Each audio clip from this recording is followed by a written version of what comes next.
Britain beat Australia 31-12 in the first test 3 weeks earlier in Sydney. Injuries to key men since then sapped the tourist strength, adding greater importance to victory in this match in their bid to retain the Ashes. No other Great Britain side in 34 years had won the first 2 tests in Australia. To the Australians, a stone a man lighter, it was their greatest post-war challenge, a challenge they were eager to accept as play began. McTeague has first feel of the ball, but it's Herbert who's grounded by Beattie 11 and Carson 13.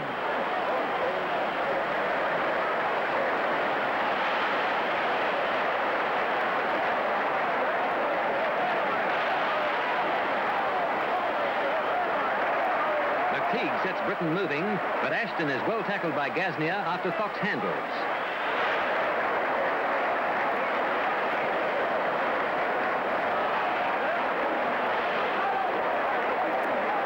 Huddart pushes off Carson to get the ball to Fox, to Ashton, who sends Mike Sullivan flying down the wing. He's forced out. Fox draws first blood for Great Britain with a penalty goal 7 minutes from the start.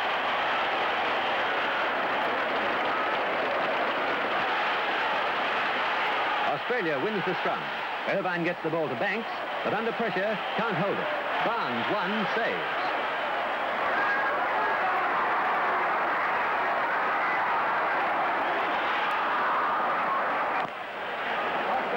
McTeague is the architect of Great Britain's first try. Pulling away from tackles, he goes down the centre. Flick passes to Huddart to secure a clear run. He streaks away from Owens, 10. Irvine and Lumsden converge on him. Lumsden drops Huddart just short of his objective. Lumsden allows Huddart to play the ball. Irvine marks him. Poynton shrewdly lobs a pass to unguarded Boston. The remainder is easy.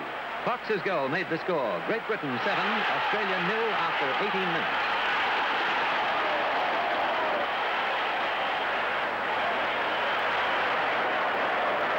Walsh gathers a loose ball to send Summons away. And there goes Gasnier after taking a difficult pass on his fingertips. Gasnier invades Britain's 25, giving Irvine a short run to the line to score.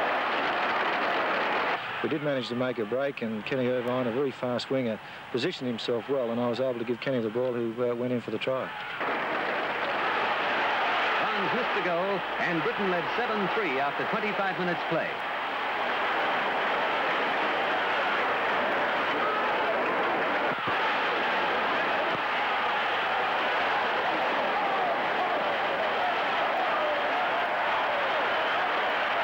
Edgar breaks through tackles with a barging run till Barnes gets him. Versatile Boston takes up the role of dummy half.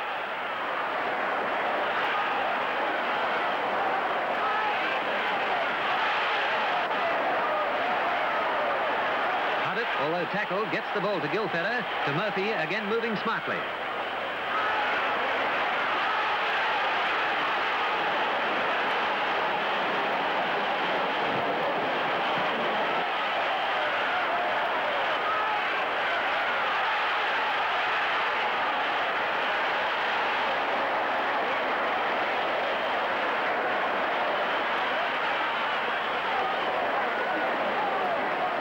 Here's Gilfedder again, turning the ball inside to Ashton, then to Wigan clubmate Boston, whom Irvine cannot hold by one leg. Early Boston fends Beaters out of the way, beats a diving tackle by Summons to score in the corner.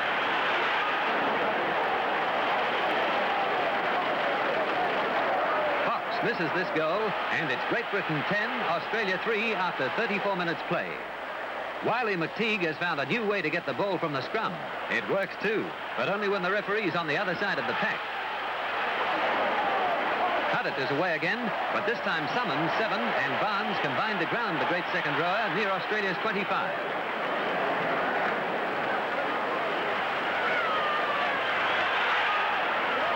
Britain dominated the remainder of play in this half, just as it had done in the opening exchanges.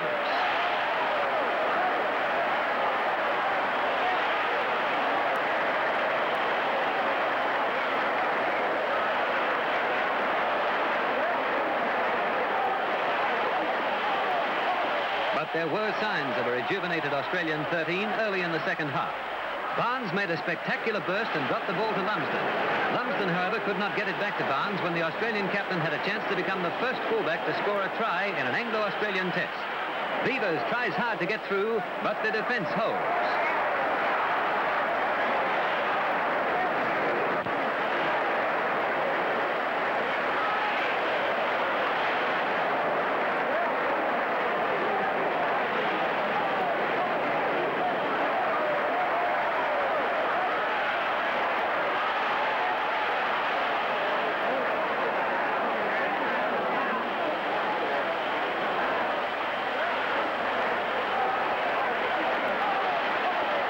possession again. Huddart crashes through and McTeague switches play with a long pass.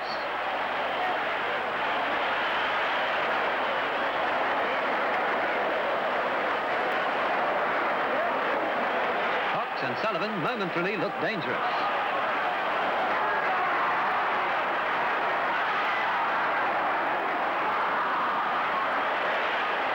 It's Australia's ball, and Gill sends to Lumsden, who stopped well inside Britain's territory.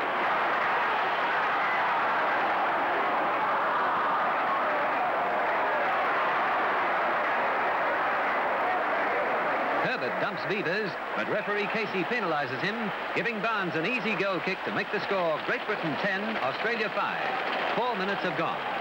The 2 points put Australia within striking range of victory, but only for 3 minutes.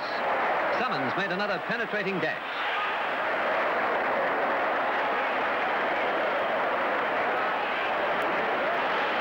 But Huddart continued to be an obstacle to the Australians every time he got possession.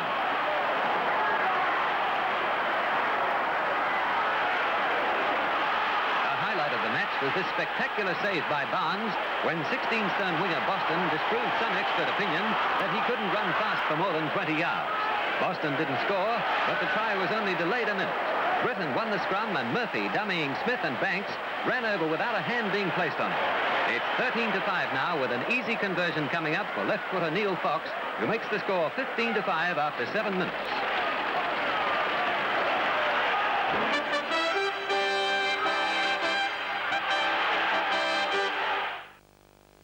Breville combined the old and the new and came up with a better idea.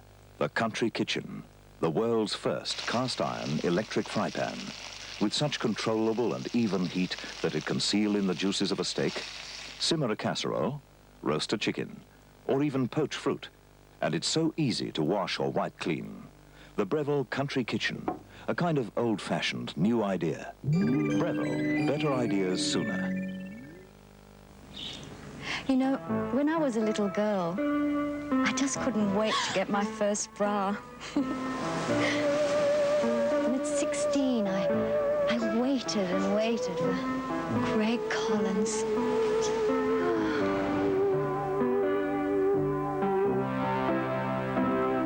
But the longest wait of all was for our first home. Now they tell me Moccona coffee is so special that I must wait until after dinner to enjoy it.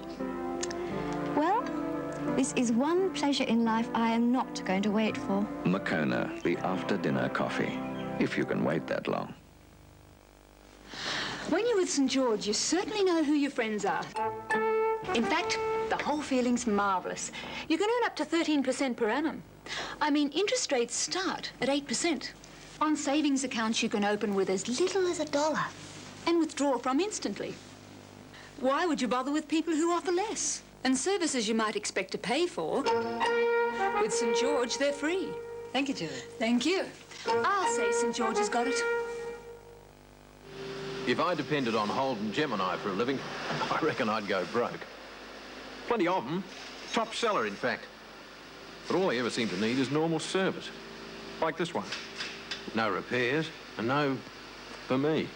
They don't come any tougher. For reliability counts, Gemini's got to be this country's best four-cylinder value. There you go. But why am I telling you? I need the money. Holden Gemini, Australia's value 4. A penalty for Murphy's scrum breach was a respite for Australia, but the tricky halfback soon made up for his indiscretion, slicing the defence to ribbons before Barnes gets him a few yards from the Australian line. Murphy lost the ball in the tackle, and Lumsden kicked it dead. Murphy's ankle was hurt in the tackle, and he's carried off, taking no further part in the game. Despite the loss of Murphy, Britain continues to attack.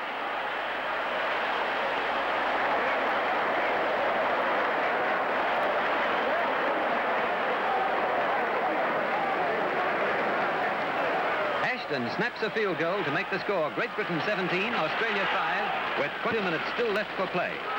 5'8" Poynton moved into Murphy's halfback position. Ashton became 5'8", and locked forward. Gilfedder played centre three-quarter.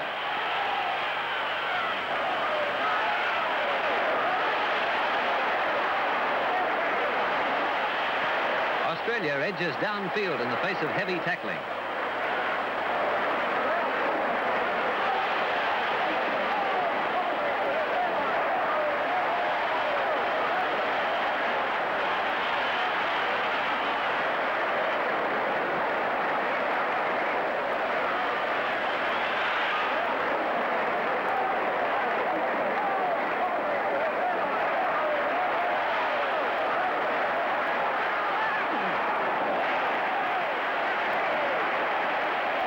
Smith goes across the field, and there's a chance for Banks, but he can't gather.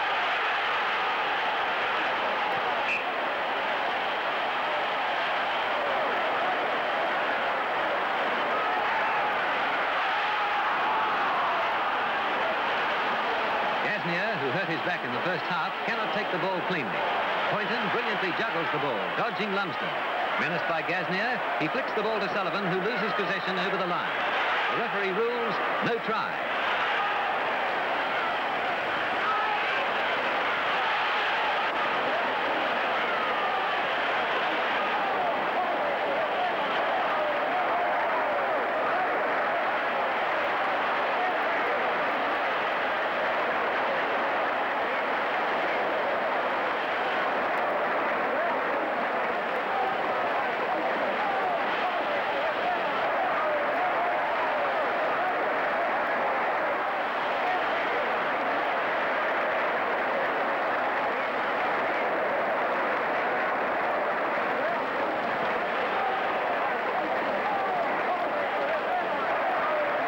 And Gill handle before the ball goes out to Irvine, who's lifted in the air and heavily dumped by Fox.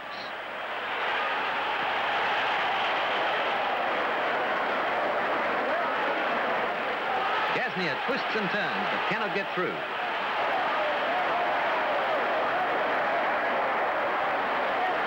Lumsden is well tackled.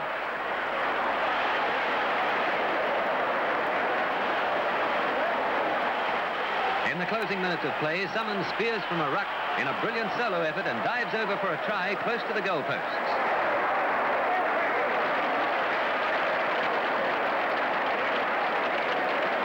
Barnes kicks the goal.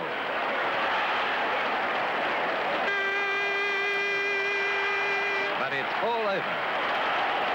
Great Britain, a man short for 25 minutes, has won 17 points to 10 and retained the Ashes.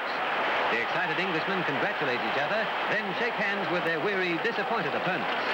Spectators swarm onto the field to see a triumphant Eric Ashton, cheered by teammates Boston and Sullivan.